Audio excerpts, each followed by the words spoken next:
banished, beaten, bleeding into the black glass floor of a throne room that had never seen a human survive past sunset. The Empress of the Vorn Ascendancy pressed her jeweled heel against Eli Ward's throat and hissed one word. Kneel. He spat a tooth at her boot instead.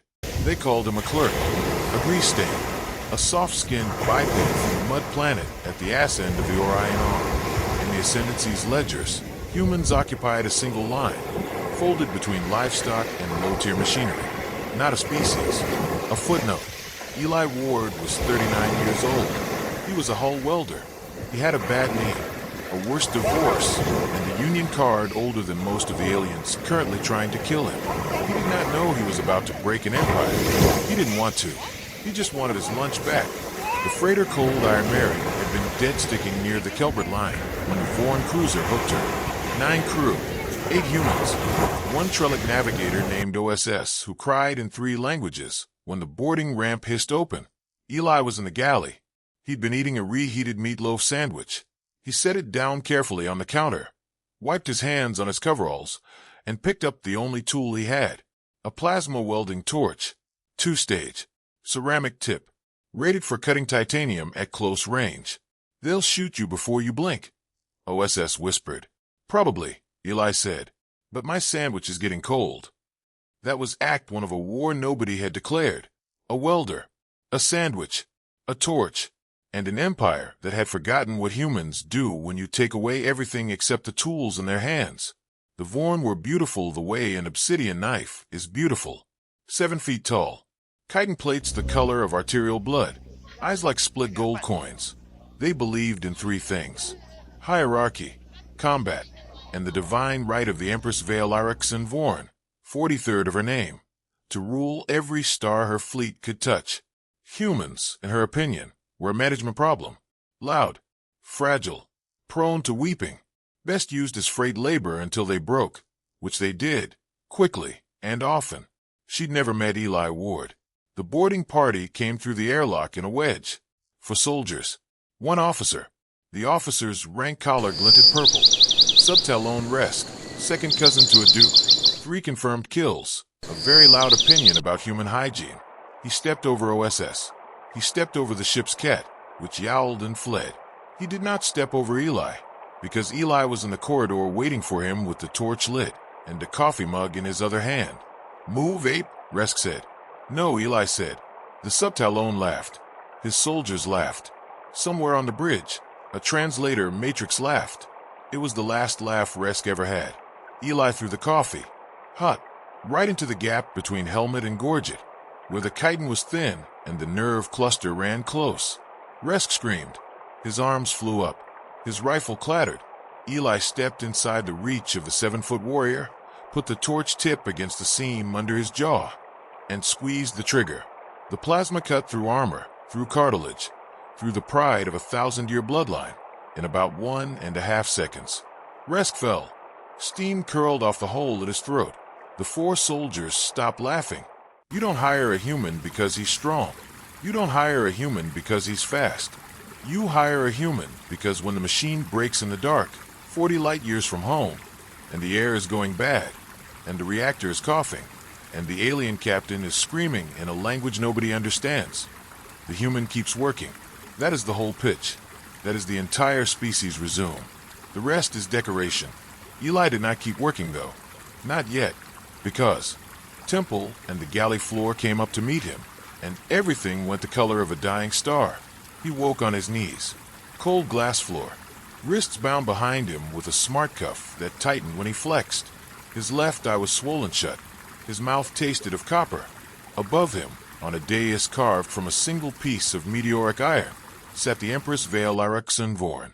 She was not amused. She was not enraged. She was worse than either. She was curious. This, she said, in standards so clean it made his ears itch, is the animal that killed my cousin? Yes, Radiance, said a courtier, with a coffee cup, and a welding torch, Radiance. A welding torch. She tasted the words. How quaint, how agricultural. She leaned forward, gold eyes, split pupils, breath that smelled faintly of cloves and ozone. Little clerk, do you know where you are? Eli looked around. vaulted ceiling, banners, 12 honor guards with polearms taller than he was, a pit of something wet and hungry churning behind a grate to his left. He looked back at her. "Court," he said. "My court." "Sure, you will address me as Radiance. I'll address you as man. That's what I got." The courtiers hissed. One drew a blade. The Empress raised a single finger, and everything froze. She was smiling now. "Small, sharp private. You will kneel, human, properly, forehead to floor, or I will feed you to the Grether in the pit and let it take you slowly, from the feet up, over 3 days. It will not kill you until the third dawn. Do you understand?" "Yeah," Eli said. He worked his jaw, spat blood, looked her dead in the eye. "Ma'am, I'm already on my knees. That's the whole deal. But my forehead stays where it is." Silence. Long cold. The kind of silence you get in a shipyard, right before something enormous falls. She laughed. Actually laughed. A bright, delighted, awful sound. "Oh," she said. "Oh, little clerk. You are going to be entertaining." Act 2 ended there. With a laugh. With a promise. With a welder from Ohio kneeling in front of the throne of a galaxy-spanning Empress, and refusing to lower his head 1 more inch.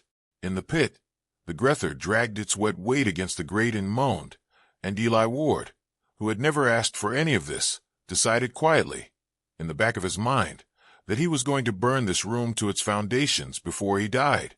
He just had to figure out how. They took him to a cell that was not a cell. It was a garden, black soil, silver ferns, a ceiling that showed a false sky the color of bruised lavender. The Empress, it turned out, had a hobby. She collected rare species, rare specimens, rare humiliations. Eli was, apparently, all 3. A servant with 4 arms brought him water in a crystal bowl and told him, in a whisper, that the last human kept here had lasted 6 weeks. Eli asked what happened to him. The servant would not answer. The servant would not meet his eye. "Cool," Eli said. "Real cool." He sat on the black soil. He looked at his hands. Welder's hands. Burned scars across the knuckles. A missing sliver at the top of the left thumb from a bad grind in 19. Grease he could never quite get out from under the nails. He thought about his daughter, Marnie, who was 14 and did not answer his calls anymore. He thought about his ex-wife, who did. He thought about the meatloaf sandwich on the counter of the Cold Iron Mary, and whether OSS, the Trellick Navigator, was still alive. He thought about the way Resk's chitin had bubbled when the plasma bit it. He did not think about kneeling. The Empress came to him on the 2nd day. No guards, no court, just her and 2 attendants, and that same private, sharp smile. She sat across from him on a stone that rose out of the soil at a gesture. She wore no crown. Her armor was gone. In its place, a simple dark robe. She looked, Eli thought, almost like a person. "Tell me," she said, "why you did not kneel." "Bad knee," he said. "Try again." He shrugged. "Ma'am, where I come from, you kneel for 2 things. You kneel to propose, and you kneel to fix a pipe. You ain't a pipe, and I don't like you enough to marry." She laughed again, softer this time. "Your species is very strange." "Yeah, we hear that a lot. You know I could kill you. I know you will." "Then why?" He looked at her, really looked, past the gold eyes and the split pupils and the 1,000 years of empire behind them.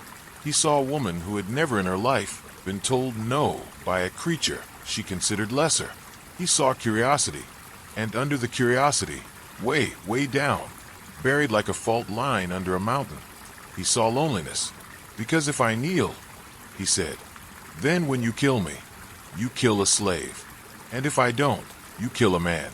And I would rather you kill a man, ma'am. That's the whole thing. That's all I got." She did not answer. She sat with it for a long time. Then she stood and left. That night, they came for him. 6 guards. No explanations. They marched him down a corridor that spiraled deeper into the palace than seemed geometrically possible. Down past archives, past armories, past a room that hummed with something he recognized in his bones. Reactor plasma, badly tuned, harmonics leaking. He filed that away. A welder notices these things. They brought him to the arena. Not a coliseum, not a stadium. A pit, sand floor, iron walls. A gallery above where the Ascendancy's high court could watch and drink and gamble. He'd read about this in OSS's briefings on the way out to the Kelbert line, back when he thought briefings were just something to sleep through. The Vorn trial. When you offended the Empress, you fought. When you fought, you either won and were forgiven, or lost and were forgotten. Humans, historically, did not win.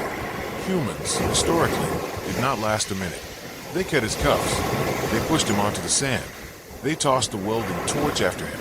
His welding torch. Someone had polished it, refilled the ceramic tip, charged the plasma cell to full. That was the Empress's joke. Bring your little tool, little clerk. See what it does against a real opponent. The opponent came through the far gate, 9 feet tall, hiding the color of a fresh bruise. 2 curved blades welded onto the forearms, grafted, actually, into the bone. A Khazar champion. Dual cast. The Empress's personal pit fighter. His name, Eli learned later, was Vork the Uncrowned, and he had killed 87 prisoners in this arena, and he had never once broken a sweat. The Empress rose in the gallery. The court hushed. Little clerk, she called down. Kneel. Now. Here. In the sand. And I will spare you. This is my mercy. This is my last offer. Kneel. Eli looked up at her. He held the torch. He turned it in his hand, feeling the weight, feeling the grip his palm had worn into it over 18 years of hull work. Ma'am, he called back, with respect. Go to hell. The gate slammed. Vork charged, and Act 3 began the way all real fights begin, badly, fast, and covered in dust. Vork was quick, not just alien quick, predator quick. He crossed the sand in 3 strides, and the first blade came down where Eli's head had been half a heartbeat ago. Eli was not there. Eli had rolled, bad knee screaming, shoulder wrenched. He came up already moving sideways, torch low, mind empty of everything except a single sentence he'd learned from a shop foreman back in Toledo, 20 years ago, on his first day cutting hulls. Never fight the metal. Read the metal, then cut where it wants to open. Vork was metal. Eli read him. The chitin was thickest at the chest, thinner at the joints, thinnest at the neck under the mandible. The bladed forearms were grafted at the elbow, meaning the elbow was compromised. The knees bent backward. That meant the front of the knee joint was vulnerable to a straight kick, but the back was armored like a bank vault. The champion's balance was forward-weighted. Push him, he'd stumble. Trip him, he'd fall like a felled tree. Vork roared. Eli did not roar. Eli exhaled through his nose, slow, the way you do before a long weld. Then he ran, not toward the champion, away, around the pit, wall to wall, slow, loping, favoring the bad knee. The crowd jeered. The Empress narrowed her eyes. Vork chased. The champion was faster in a straight line, but the pit was round, and Eli, who had spent 2 decades welding curved hull plates in cramped compartments, understood a truth about round rooms that fast. Straight predators do not. In a circle, the outside runner covers more distance, but the inside runner has to keep turning. And turning burns energy. Turning burns balance. Turning. On backward bending knees, carrying 9 feet of muscle and grafted bone. Burns fast. Eli ran the outside of the pit. Vork cut the inside. Around and around. 1 minute. 2. 3. The crowd began to boo. Coward, they screamed. Pray, they screamed. Kneel, they screamed. Eli ran. Sweat poured off him. Sheets of it. Soaking his coveralls. Stinging his eye. Cooling his skin. That was the second thing. The thing they didn't know. Human sweat. Not a little. Not politely. Not from the forehead. Everywhere. Constantly. Buckets of it. It is the single most underrated evolutionary weapon in the known galaxy, because it means a human, given enough water, can run down almost anything. We are persistence predators. We are the wolves that never stop coming. We are the reason on Earth the antelope invented speed and the horse invented distance, and both of them still, eventually, ended up on our dinner tables. Vork did not sweat. Vork cooled through his chitin plates, which required him to stop and pant and vent heat. Vork was, right now, at minute 4 of a full-speed chase, running very hot. Eli kept going. Minute 5. Minute 6. His knee was a bright, screaming animal in his leg. He did not care. Minute 7. The champion staggered for the first time. The crowd went quiet. Minute 8. Vorik stopped, bent double, blades dragging in the sand, gasping, steam pouring off his plates, visible sheets. Eli stopped too, 20 feet away, torch in his hand, breathing hard, yes, but breathing, steady, ready. Ma'am, he called up to the gallery. His voice was rough, but it carried. Your boy's overheating. The Empress did not answer. Vorik screamed something in Old Vornik and charged one more time. Sloppy, slow. The blade came down in a heavy overhand chop, the kind you throw when you're too hot to think. Eli sidestepped. Not far, just enough. The blade buried itself in the sand and stuck for one heartbeat too long. And in that heartbeat, Eli did the thing he had been waiting 8 minutes to do. He stepped inside the champion's guard, put the torch tip against the grafted seam at the elbow, the seam where alien bone met alien metal, the compromise point, the weld line, and lit it up. Plasma, 2-stage, ceramic tip, rated for cutting titanium at close range. The arm came off at the elbow, blade and all. It hit the sand with a wet thump.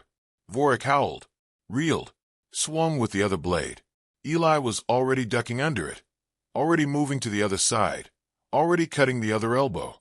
The second arm fell. The champion staggered back, armless, steaming, roaring in a voice that was mostly pain now. Eli did not finish him. That was important. That was later. The thing the historians would argue about for 100 years. He did not finish him. He turned. He faced the gallery. He looked up at the Empress Veilariksson Vorn, 43rd of her name, and he held up the torch. Blue flame hissing, steam curling, his coveralls soaked through, his bad knee shaking, his mouth full of blood. Ma'am, he said, come down here and finish it yourself. Or call it. Your choice. But I ain't killing a man who can't hold a blade. Silence. Real silence. The kind you get right before a reactor decides which way it's going to fail. The Empress rose. Slowly. She walked down the gallery stairs. She walked across the sand. She stood in front of Eli Ward, who was 6 inches shorter than her and 30 years older than her champion, and bleeding from 3 places she could see, and probably 6 she couldn't. She looked at the torch. She looked at the fallen arms. She looked at Vorik, who was on his knees now, chitin cracked, steam pouring off him alive. She looked at Eli. Why did you spare him? Because you wanted me to kill him. He shrugged. And I don't work for you. That was Act 3. That was the middle. That was where the story should have ended, with a broken champion and a stunned court and a welder who had, somehow, against all sense, won. It didn't end, because the Empress, who was many things, was not stupid. She had watched him move. She had watched him think. She had watched him choose, in the last second, mercy over spectacle, and she had understood, in that moment, something her advisors had missed for 200 years of human contact. Humans were not livestock. Humans were not a management problem. Humans were something the Ascendancy did not have a word for yet, and she wanted one, alive, in her court, under her hand, not as a slave, as a weapon, as a mirror, as a warning to every duke and cousin and rival who had ever whispered that she was going soft. She turned to her guard. Bring him to my chambers. Wash him. Feed him. Do not touch him otherwise. Radiance, the captain said. The law requires. I am the law. She did not raise her voice. She did not have to. Do it. They did it. Act 4 began in a bath, which is not where Eli expected Act 4 to begin. He was, frankly, expecting a firing squad. Instead, there was a stone tub the size of a truck bed, hot water that smelled of some flour he couldn't name, and 2 silent attendants who scrubbed 20 years of shipyard grease off him with something that felt like sandpaper and looked like silk. His wounds were closed with a gel that itched. His knee was wrapped. His coveralls, thankfully, were returned to him, cleaned and pressed. He put them back on. He would not have known who he was in anything else. The Empress met him in a smaller room. No throne. 2 chairs. A table. A pot of something hot. She poured for him. Actually poured. He watched her hands and did not understand what he was watching. Sit, she said. He sat. Drink. He drank. It tasted like coffee and cinnamon and dirt in that order, and he decided he liked it. You confuse me, Eli Ward. Yeah, man, I confuse a lot of people. Ask my ex-wife. I have a proposal. I figured. She set down her cup. The ascendancy is at war. Not openly. Not yet. But my cousin, Duke Rivos, moves against me. He has 3 fleets. He has the loyalty of 6 border sectors. He has, most importantly, my brother's ear. In 6 months, he will make his move. Before that, I need something he does not have. I need a shock, a story, a weapon he cannot copy because he does not understand it. You want a human army? No. She leaned forward. I want one human. I want you. Beside me. Publicly. As my. The word does not exist yet. Not consort. Not slave. Not general. Something new. You will be the thing that makes the empire look twice. You will be the reminder that I do not need to follow the old rules, because I have found a new one. And when Rivos moves, you will help me break him. And in return, your crew lives. Your ship returns to human space. Your daughter, yes, I know about your daughter, receives an annuity from the Imperial Treasury for the rest of her life. Your species receives full sapient recognition and a seat on the Concord. And you, Eli Ward, receive a title, a household, and my personal protection. He drank his coffee. He set the cup down. He looked at her. No, he said.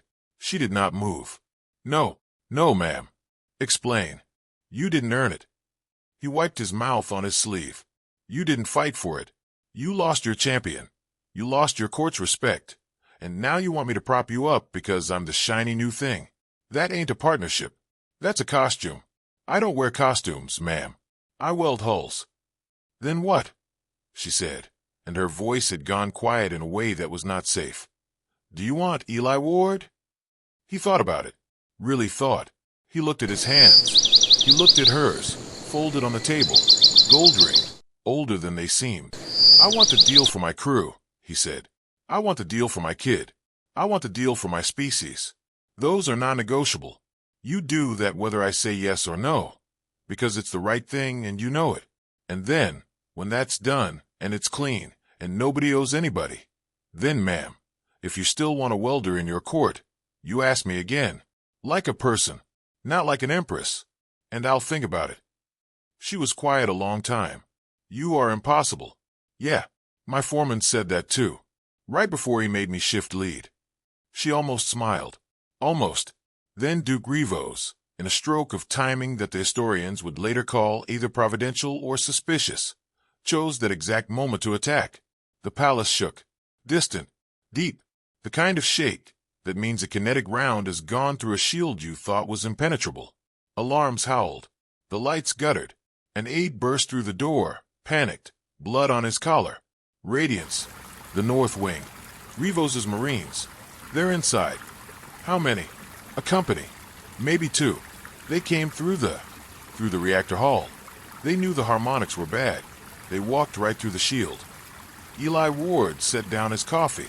Very carefully. He looked at the Empress. He tilted his head, the way a welder does when he hears a bad note in a hum nobody else has noticed. Ma'am, he said, where's your reactor? Act 5 was not fought in a throne room.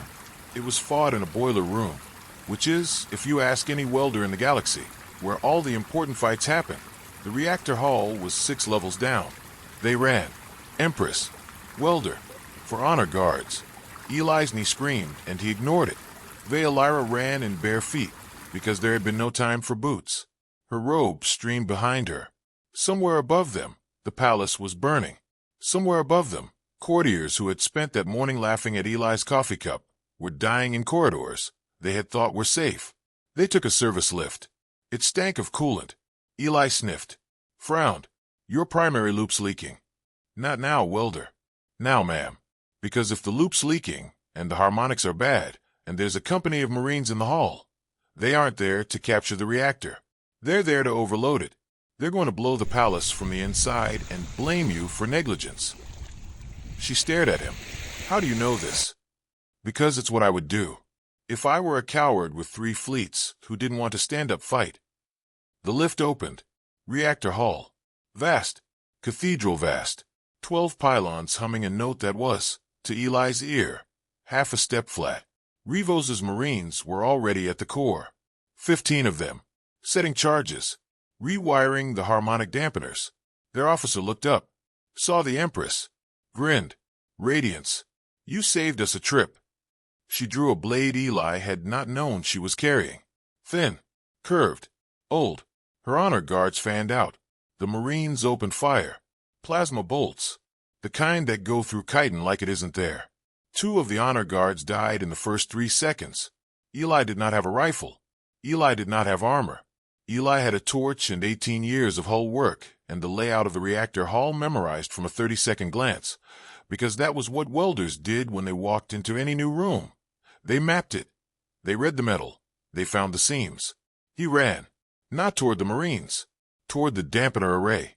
He realized dimly, sprinting on a knee that should not have been sprinting. He did not care. He reached the array. He looked at the wiring.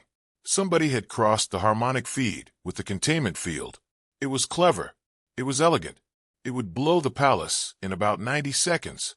It would also, if you were a welder who understood harmonic feeds, be very easy to reverse, because the crossing point was a single junction box, and Eli Ward had been opening single junction boxes since he was 19. He opened it. He pulled the crossed feed. He re-welded it. Quick, sloppy, hot, ugly, functional. The harmonic hum steadied. The dampeners re-engaged. The core, which had been climbing toward critical, sighed and dropped back into green. The Marine officer noticed, turned, shouted, raised his rifle. Eli did not have time to duck. Eli did not have time to run. Eli had time for one thing. He turned the torch to full. He aimed. He fired. Plasma welding torches are not, generally, designed as ranged weapons. They have a range of about 4 feet. Beyond that, the plasma dissipates and becomes a hot suggestion. But if you crank the ceramic tip to overload, which voids the warranty, which every welder has done at least once out of spite, you can, for a fraction of a second, throw a 2-foot lance of arc-hot plasma about 15 feet. The Marine officer was 12 feet away. The plasma hit him in the faceplate. The faceplate did what faceplates do when they meet arc-hot plasma, which is nothing useful. The officer went down. His squad, disoriented, no leader, half of them already flanked by the Empress's remaining guards and the Empress herself, who fought, Eli noted, like a woman who had not always been an Empress, broke. 3 surrendered. The rest died where they stood. Silence again. Real silence. The reactor humming steady and green. The Empress bleeding from a cut on her arm. Eli's torch dead in his hand.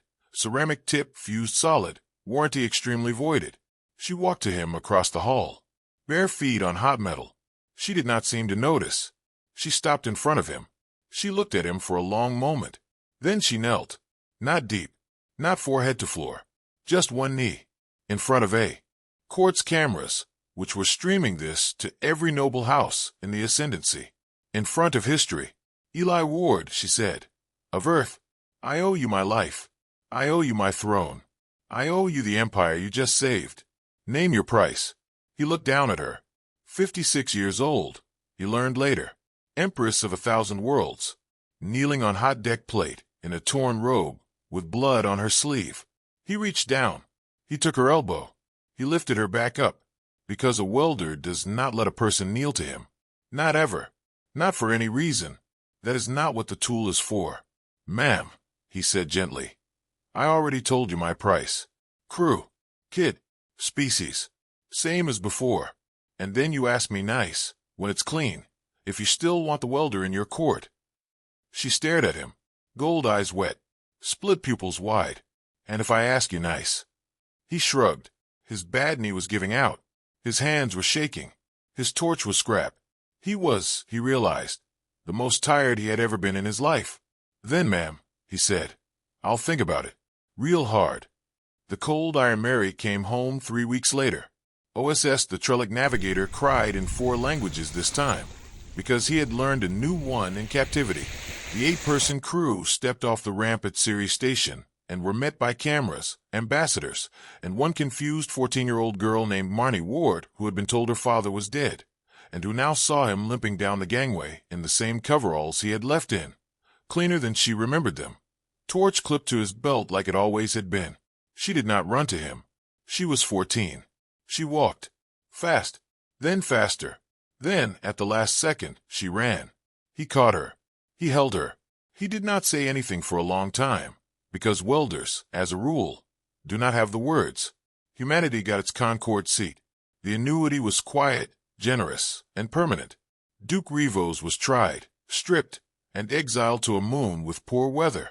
Vorik the Uncrowned, who had survived the arena because Eli spared him, wrote a letter that arrived at the Ward household in Toledo 6 months later. It was 3 sentences long. It said, "You were the metal I could not read. I am learning. Thank you." The Empress Vale Lyraxon Vorn, 43rd of her name, did ask again, politely, in person, on earth in the rain, outside a diner in Toledo where Eli was eating meatloaf. She did not wear a crown. She wore a coat 2 sizes too big and looked, for the first time in her life, uncertain. He looked at her through the window. He set down his fork. He got up. He walked outside into the rain.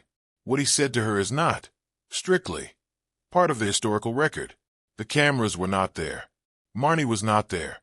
Only the rain, and the diner sign flickering, and a welder in coveralls, and an Empress in a borrowed coat. But 6 months later, the ascendancy passed the Ward Accords.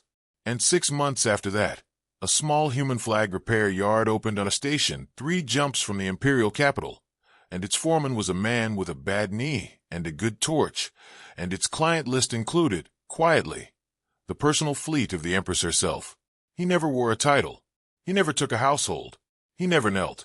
He just fixed what was broken, which was, in the end, the whole species resume. And it turned out to be enough. If you love this gritty tale of a blue-collar man who stared down a galaxy and refused to lower his head, do me a favor and smash that like button so more welders and marines and mechanics can find this story. Subscribe to the channel for more HFY tales of underestimated humans burning down the arrogance of the stars. Ring that notification bell so you never miss an upload. The next one drops soon, and it's a big one. Share this video with your fellow sci-fi fans, the ones who know that grit beats glamour every time. And tell me down in the comments, if you were kneeling on that black glass floor with the Empress's heel on your throat, would you have bent your head? Or would you have spat the tooth? What would you have done in Eli Ward's boots? Stay safe out there in the galaxy. Keep your boots grounded and your iron sharp, and I'll see you in the stars.